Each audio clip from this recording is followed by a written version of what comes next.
I'm going to be looking at the Callaway Chrome Tour and Chrome Tour X golf balls, and then I'm going to be trying the new Chrome Tour Triple Diamond. I love the idea of this golf ball because it's just something different. You've got the Strixon range where you've got Z-Star, Z-Star XV and Z-Star Diamond, so you've got 3 balls in that premium range. And then into the Pro V1s, you've got Pro V1, Pro V1X and Pro V1X Left Dash. So you've got an extra model, just giving us something different. Now I'm finding out what that something different is in this series of videos, but I want to see what the Chrome Tour Triple Diamond does against these two.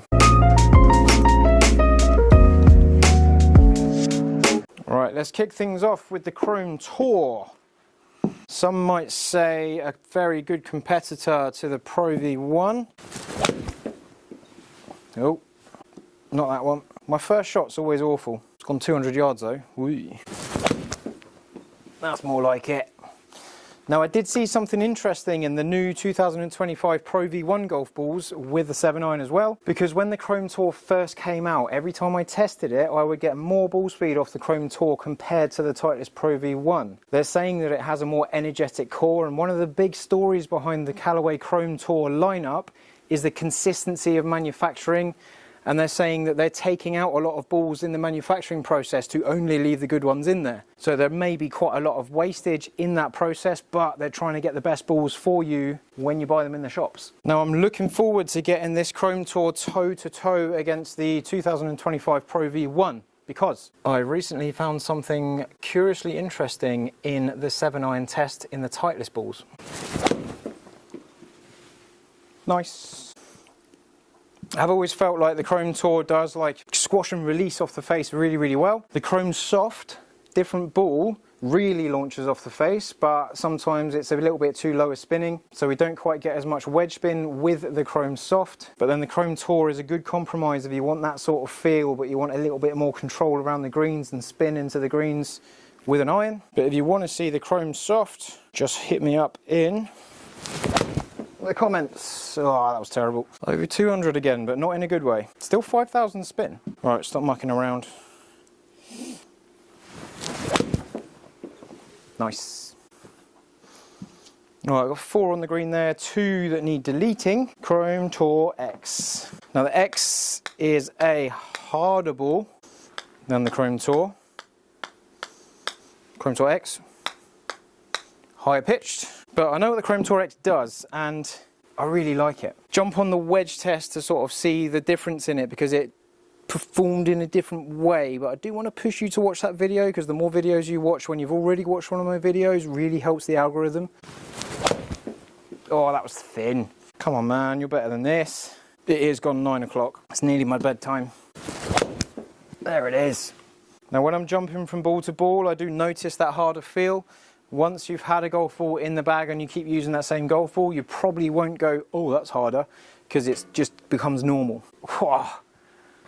Oh, there's a number there that's lovely. And if you're struggling for low spin, where you can't quite get the ball airborne, and you want maximum control into a green, this is where you look. This is where you look in the Chrome Tour X. The thing comes fast off the face and it spins a lot.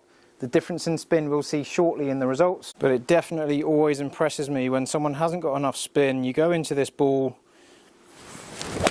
and you don't need to change what you do, you just make a different choice. And choosing a golf ball in my eyes is very important. If you choose a golf ball for the season, use the same ball all season, you've got one thing that's not varying. And if your swing has variance in it and then your golf ball varies as well, you're going to have bigger disparity in data, in performance. Just choose the same ball, even if you just use that same ball in competition only.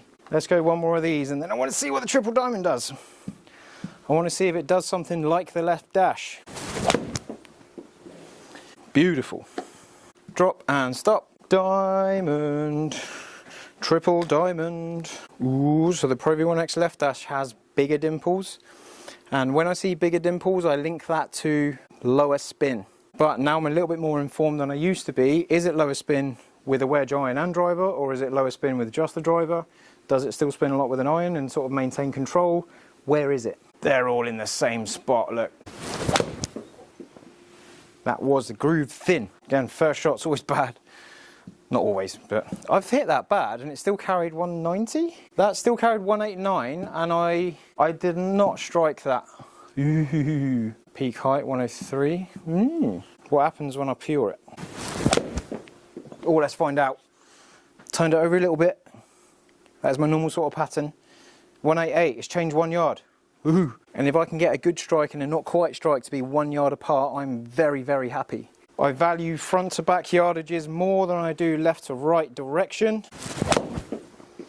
Because if you land the ball at the same distance, if you keep getting the same yardage with a club, with a golf ball, you're just waiting for one to go online. If you push it, check it's gone the right yardage. If you pull it, check it's gone the right yardage. And then later on in the golf course, you might get that same yardage again and you go, oh, this is going that distance today. You swing with more confidence, you get one at the pin, you get rewarded. Nice. Oh, I like that. Ooh. 5'3". You look closer than that. But if I got into the clubhouse having hit that shot, I'd definitely go, oh, I knocked it to 2 foot on that hole. Haha.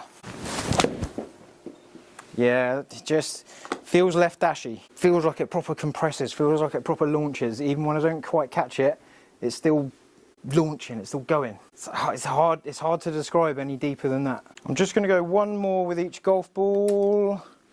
I did do a video before this one, so I'm not swinging cold. But there's no harm in doing one for luck.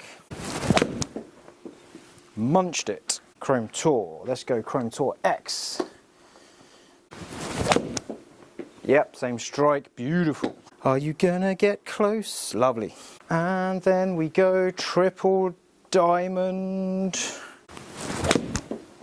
A little bit slappy. Little bit slappy. It's still 188, man. Still 188. I've got 0 complaints on this golf ball so far. So 188 on a slappy strike, and then on a good strike, 190. Oh, that is the behaviour I want from a golf ball. Obviously, like, I'm making mistakes and I'm not quite there, but if the golf ball is just kind of like more consistent statistically than another golf ball, then it's just a good choice to make. What have we got? So outliers, there's not really any to take out there. And the old triple diamond. First shot on the Chrome Tour X, none to take out on the Chrome Tour. Cool. Only one shot out of the data. So angle of descent Chrome Tour on average 48.3, 48.7 on the Chrome Tour X. And then Chrome Tour Triple Diamond, 48.6. They're all basically the same. Peak heights is 112 Chrome Tour, 112 Chrome Tour X, 114 Chrome Tour. Peak heights, nothing to separate them there. What else have we got? Ooh. So speed, I have more speed from the Chrome Tour Triple Diamond, and progressively less into the Chrome Tour. I'm probably getting those cores to squash and release better than the Chrome Tour because that is a little bit softer. 5,400, lowest spin with the Chrome Tour. And then we go into the Chrome Tour Triple Diamond, and then we go even higher on the Chrome Tour X. I absolutely expect that, and I haven't seen that not do it. I've only ever seen the Chrome Tour X spin more than everything else, but that spin comes off lower as well, so the lowest launch and the highest spin gets the least amount of distance, but you're doing it with a different amount of control coming in. But 188 and 188 Triple Diamond to standard, not a massive difference from the Chrome Tour to the Chrome Tour Triple Diamond. They're looking quite similar with a 7-iron compared to each other. So if you look at what they do with the wedge in the previous video and you look at what they do with the driver in the next video, then that could mean that you're choosing between the Chrome Tour and the Chrome Tour Triple Diamond, but you're getting the same performance with the 7-iron, but then you're looking to get a little bit more out of a driver or more out of wedges if they change data. If you get too much spin, not enough spin, you can use this sort of like testing. If they get too much spin or not enough spin, you can use this series to sort of get an idea of which ball you're going to lean towards. Now it's weird because it's not like we've got Pro V1 does this, this and this, and then Strixon does this, this and this, and then Callaway does this, this and this. They're all intertwined with each other in terms of what ball does what and where. So it makes it all very confusing. So get through this series and see if you can learn what ball you might like. If you really like Callaway, we're trying to choose the best Callaway for you. If you really like Titleist, you're going to choose the best Titleist for you. If you need a much higher spinning golf ball, then we're going to test all the higher spinning golf balls at the end, cross brands. And if you need a low spinning golf ball, we're going to test the longest one. I'm going to see what the longest drive is with these golf balls, so you can just get a feel for where you want your performance to be and where you don't want to lose performance. So stick around. Don't forget to subscribe if you enjoy what you see, but I will see you on the next video, which will likely be what's going to be next. The PXG golf balls with a driver. Just to clarify, actually, I did have those 2 shots that I turned over left and they went a little bit further. They went over 200 yards because I whacked them left. That's just changed the averages a little bit, but it's the same behavior, it's the same pattern. It's got the peak height up to 116, so then that means that that is higher than the others in the Chrome Tour. We've got the same thing, we've got a little bit more, we've lost a yard out of the average, so we've only lost 1 yard from losing those 2 shots. We've still got the same sort of progressive nature. We've got a little bit higher flight. We're still the lowest spinning ball even without those 2 shots. So the trends and the patterns between the golf balls are the same without those 2 golf balls in there. They're just not as sparse as I initially thought.